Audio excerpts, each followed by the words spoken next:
এবার ক্রিকেট থেকে বিদায় জানাচ্ছেন নাজমুল হাসান পাপন। পূর্ণ মন্ত্রী হচ্ছেন বাংলাদেশের ক্রিকেটের শীর্ষকর্তা। নাজমুলকে ক্রীড়ামন্ত্রী করতে পারেন শেখ হাসিনা। 2009 সাল থেকে বাংলাদেশের সংসদ সদস্য হলেও এই প্রথমবার মন্ত্রী হতে চলেছেন নাজমুল হাসান পাপন। নতুন মন্ত্রিসভার যে তালিকা প্রকাশ হয়েছে তাতে পূর্ণ মন্ত্রী হিসেবে নাম রয়েছে বিসিবির সভাপতির। তবে নতুন দায়িত্ব পেতে চলেছেন বাংলাদেশ ক্রিকেট বোর্ডের বিসিবি নাজমুল হাসান পাপন। বুধবার বাংলাদেশের মন্ত্রী পরিষদের সচিব মাহবুব হোসেন সে দেশের নতুন মন্ত্রিসভার মন্ত্রীদের নাম ঘোষণা করেছেন। পূর্ণ মন্ত্রীদের তালিকায় রয়েছে বিসিবির সভাপতির নাম। 2009 সাল থেকে কিশোরগঞ্জ 6 সংসদীয় আসন থেকে নির্বাচিত হয়েছেন নাজমুল হোসেন পাপন। অভিজ্ঞ সংসদকে এবার মন্ত্রিসভায় জায়গা নিয়ে দিচ্ছেন বাংলাদেশের প্রধানমন্ত্রী শেখ হাসিনা। বুধবার 25 জন পূর্ণমন্ত্রী এবং 11 জন প্রতিমন্ত্রীর তালিকা প্রকাশ করেছে।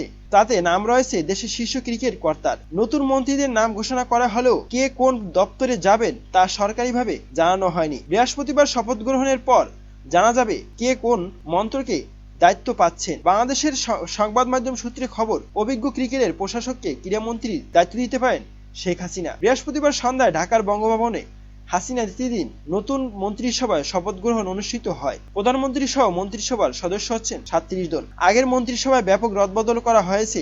এবার বাদ গিয়েছে 15 জন পূর্ণমন্ত্রী এবং 13 জন প্রতিমন্ত্রী। 2 জন উপমন্ত্রী ও আপাতত জায়গা পাচ্ছেন না মন্ত্রিসভায়। এক ঝাঁক নতুন মুখকে বেছে নিয়েছেন হাসিনা। ক্রিকেট বোর্ডের সভাপতি বাংলাদেশের মন্ত্রিসভায় জায়গা পেলেও 2 ক্রিকেটার সংসদ সাকিব আল হাসান এবং মাশরাফি বিন মুর্তজার নাম অবশ্য বিবেচনায় করা হয়নি। তবে কি এবার নাজমুল হাসান পাপন একেবারেই বাংলাদেশ ক্রিকেট থেকে বিদায় নেবেন এবং নতুন সভাপতির পদে অধিষ্ঠিত হতে পারেন মাশরাফি বিন মুর্তজা এবং সাকিব আল হাসান? প্রিয় দর্শক, আপনার কি মতামত জানাতে পারেন কমেন্ট করে, কমেন্ট বক্স।